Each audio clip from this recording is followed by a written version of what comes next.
नमस्कार दोस्तों, स्टैटिस्टिक्स जी के एमसीक्यू सीरीज का ये 12वां वीडियो है। इसके पहले के अन्य वीडियो देखने के लिए हमारे प्लेलिस्ट सर्च करें। अब आज का एमसीक्यू प्रारंभ करते हैं। क्वेश्चन नंबर 1, अंतर्राष्ट्रीय रेत कला उत्सव आमतौर पर किस राज्य में आयोजित किया जाता है? इसका ऑप्शन दिया गया है ए केरल, बी महाराष्ट्र, सी तमिलनाडु, डी ओडिशा। इसका सही उत्तर है option number D Odisha.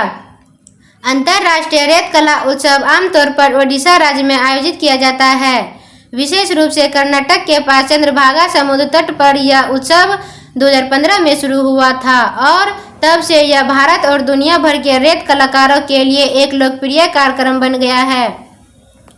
Question number 2, स्वतंत्र भारत की पहली जनगणना किस वर्ष में आयोजित की गई थी? इसका ऑप्शन दिया गया है ए 1956, बी 1953, सी 1951, डी 1948। इसका सही उत्तर है ऑप्शन नंबर सी 1951। स्वतंत्र भारत की पहली जनगणना 1951 से आयोजित की गई थी। यह जनगणना 1872 से चली आ रही श्रृंखला में 7वीं जनगणना थी और 1948 के जनगणना अधिनियम के तहत आयोजित की गई थी। Question number 3, TH. Vinayak Ram का संबंध किस वाद्य यंत्र से है? इसका ऑप्शन दिया गया ए ढोलक, बी सरोद, सी तबला, डी घाटम। इसका सही उत्तर है option number D ghatam. TH. Vinayak Ram घाटक वाद्य यंत्र से संबंधित है। वे घाटम बजाने के लिए जाने जाते हैं जो एक मिट्टी का बर्तन होता है और कर्नाटक संगीत में एक ताल वाद्य के रूप में इस्तेमाल होता है। टी.एच. विनायक राम जिन्हें विकू विनायक राम के नाम से भी जाना जाता है, एक प्रसिद्ध भारतीय ताल वादक है। इन्हें घाटम के देवता के रूप में भी जाना जाता है। क्वेश्चन नंबर 4, पद्म विभूषण विजेता पंडित बिरजू महाराज किस नृत्य के लिए प्रसिद्ध थे? इसका ऑप्शन दिया गया ए ओडिसी, बी कथक, सी भरतनाट्यम, डी मणिपुरी। इसका सही उत्तर है option number B Kathak. Padma Vibhushan से सम्मानित पंडित बिरजू महाराज प्रसिद्ध कथक नर्तकी थे। पंडित बिरजू महाराज लखनऊ घराने से ताल्लुक रखते हैं। पंडित बिरजू महाराज को वर्ष 1986 में सर्वोच्च नागरिक पुरस्कार पद्म विभूषण मिला था। नंबर 5, निम्नलिखित में से किसने भारत के लिए पहला व्यक्तिगत ओलंपिक पदक जीता था? इसका ऑप्शन दिया गया A Rajyavardhan Rathore, B P T. Usha, C Khashaba Jadhav, D Abhinav Bindra. इसका सही उत्तर है option number C Khashaba Jadhav. Bharat के लिए पहला व्यक्तिगत ओलंपिक पदक खासाबा दादा साहेब जाधव ने जीता था। उन्हें 1952 के हेलसिंकी ओलंपिक में कुश्ती फ्रीस्टाइल वेटवेंट में कांस्य पदक हासिल किया था।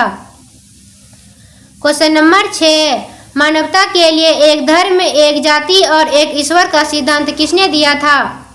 इसका ऑप्शन दिया गया A Jyotirao Phule, B Mahatma Gandhi, C Shri Narayana Guru, D doctor Rajendra Prasad. इसका सही उत्तर है option number C Shri Narayana Guru. मानवता के लिए एक धर्म, एक जाति और एक ईश्वर का सिद्धांत श्री नारायण गुरु ने दिया था। उन्होंने केरल में जातिवादक और धार्मिक भेदभाव के विरोध में यह विचार रखा और कहा कि सभी मनुष्यों के लिए एक ही जाति, एक ही धर्म और एक ही ईश्वर होना चाहिए। इनका यह संदेश सामाजिक समानता और मानवता की एकता के लिए था। नंबर 7, केलुचरण महापात्र निम्नलिखित में से किस शास्त्रीय नृत्य के लिए प्रसिद्ध नर्तक थे? इसका ऑप्शन दिया गया ए कथक नृत्य, बी हिप हॉप नृत्य, सी ओडिसी नृत्य, डी सालसा। इसका सही उत्तर है ऑप्शन नंबर सी ओडिसी नृत्य। केलुचरण महापात्र ओडिसी शास्त्रीय नृत्य के लिए प्रसिद्ध थे। केलुचरण महापात्र जिन्हें 20वीं शताब्दी में ओडिसी नृत्य को पुनर्जीवित करने और लोकप्रिय बनाने का श्रेय दिया जाता है, एक प्रसिद्ध भारतीय शास्त्रीय नर्तक, गुरु और कोरियोग्राफर थे। उन्होंने ओडिसी नृत्य को एक प्रमुख शास्त्रीय नृत्य रूप के रूप में स्थापित करने में महत्वपूर्ण भूमिका निभाई। क्वेश्चन नंबर 8, प्रसिद्ध भारतीय शास्त्रीय नृत्य गाना मृणालिनी साराभाई को 1965 में किस सम्मान से सम्मानित किया गया था? इसका ऑप्शन दिया गया A Padma Bhushan, B Padma Vibhushan, C Kalidas Samman, D Padma Shri. इसका सही उत्तर है option number D Padma Shri. Mrinalini Sarabhai को 1965 में भारत सरकार द्वारा पद्मश्री से सम्मानित किया गया था। वे भारतीय शास्त्रीय नृत्य विशेषकर भरतनाट्यम और कथकली की प्रसिद्ध नृत्यगना थी और उन्होंने दर्पण अकादमी ऑफ परफॉर्मिंग आर्ट्स की स्थापना भी की थी।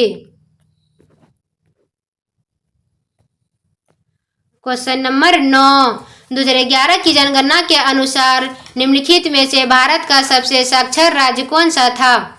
इसका ऑप्शन दिया गया ए छत्तीसगढ़, बी बिहार, सी Kerala, D Punjab.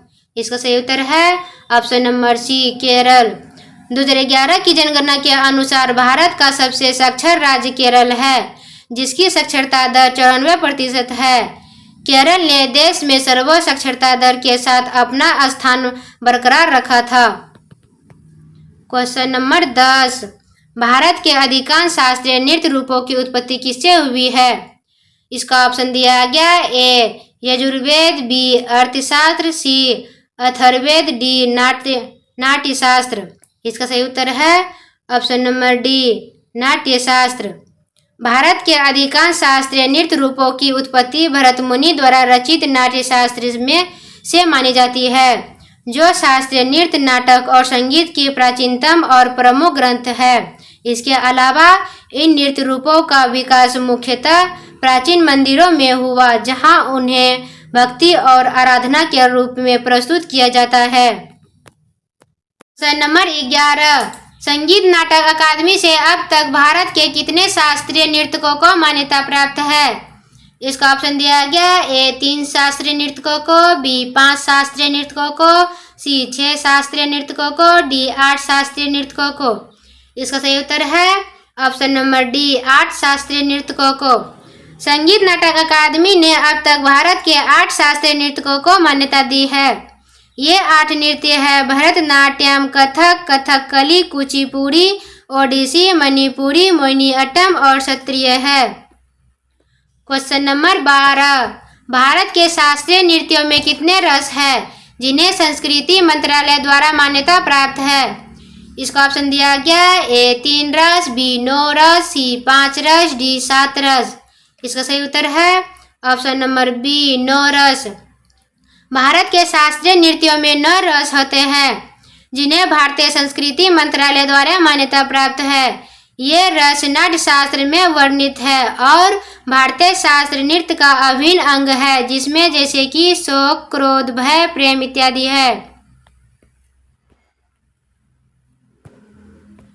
Question number 13, निम्नलिखित में से किसमें भारतीय नृत्य शैलियों का संदर्भ पाया जाता है?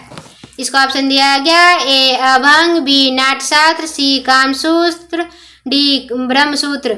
इसका सही उत्तर है ऑप्शन नंबर बी नाट्यशास्त्र। भारतीय नृत्य शैलियों का संदर्भ नाट्यशास्त्र में पाया जाता है। यह प्राचीन भारतीय कला प्रदर्शन पर एक ग्रंथ है, जिससे भरत मुनि को श्रेय दिया जाता है।